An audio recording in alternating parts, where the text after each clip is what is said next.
ఈ లోకంలో చాలామంది మాటలు మనల్ని మభ్యపెట్టేవిగా ఉంటాయి. కొంతమంది మాటలు తేనె పూసిన కత్తి వలె ఉంటాయి. కొంతమంది మాటలు నిన్ను భయపెట్టేవిగా ఉంటాయి. కొంతమంది నిన్ను బెదిరించేవిగా ఉంటాయి. ఇదిగో అదైపోతుంది అని నిన్ను బెదిరించి నీ దగ్గర నుంచి బెనిఫిట్స్ పొందుకునే వాళ్ళు చాలామంది ఉంటారు. నిన్ను బెదిరించి ఆనందం పొందుకునే వాళ్ళు ఇంకొంతమంది ఉంటారు. నిన్ను ఎవరైనా సరే నిన్ను బాధ పెట్టాలనే కొందరు మాట్లాడుతుంటారు. కానీ దేవుడు ఎలా మాట్లాడతాడంట, ఆయన ఏంటంట, నేనే మార్గమును సత్యమును జీవమును అని చెప్తున్నాడు.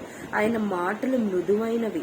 ఆయన మన కొరకు ప్రాణం పెట్టి మనల్ని ఎంతగానో ప్రేమించిన దేవుడండి. మరి మనుషులతో నువ్వు విసిగిపోయావేమో, వాళ్ళు నిన్ను భయపెట్టాలని బెదిరించాలని నీ మీద నిందలు మోపి నిన్ను అవమానం పాలు చేస్తున్నారేమో. కానీ నువ్వు ఎప్పుడైతే దేవుడి దగ్గరకు వచ్చి ఆయన నువ్వే నా సర్వస్వం అని వేడుకుంటావో దేవుడు నీకు నిత్య జీవాన్ని ఇస్తాడు. సత్యాన్ని దేవుడు నీకు కనపరుస్తాడు.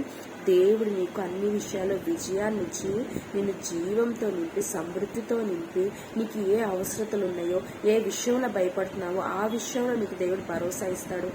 ఈ లోకంలో అన్ని అసాధ్యమేమో కానీ దేవుడు అంటున్నాడు, నా దగ్గరకు వస్తే నా వలన అన్నీ సాధ్యం అని చెప్తున్నాడు. కనుక నీ బాధ ఏంటో నాకు తెలియదు, నీ కష్టం ఏంటో నాకు తెలియదు, నీ వేదన ఏంటో నాకు తెలియదు, నీ భయం ఏంటో నాకు తెలియదు. కానీ దేవుడి దగ్గరకు నువ్వు వస్తే మాత్రం ఆయన ఖచ్చితంగా నీ భయాలన్నింటినీ తీసివేసి నిన్ను ఉన్నత పదంలో, జయ పదంలో దేవుని నిల్చోబెట్టి ఆశీర్వదించునుగాక. ఆమేన్.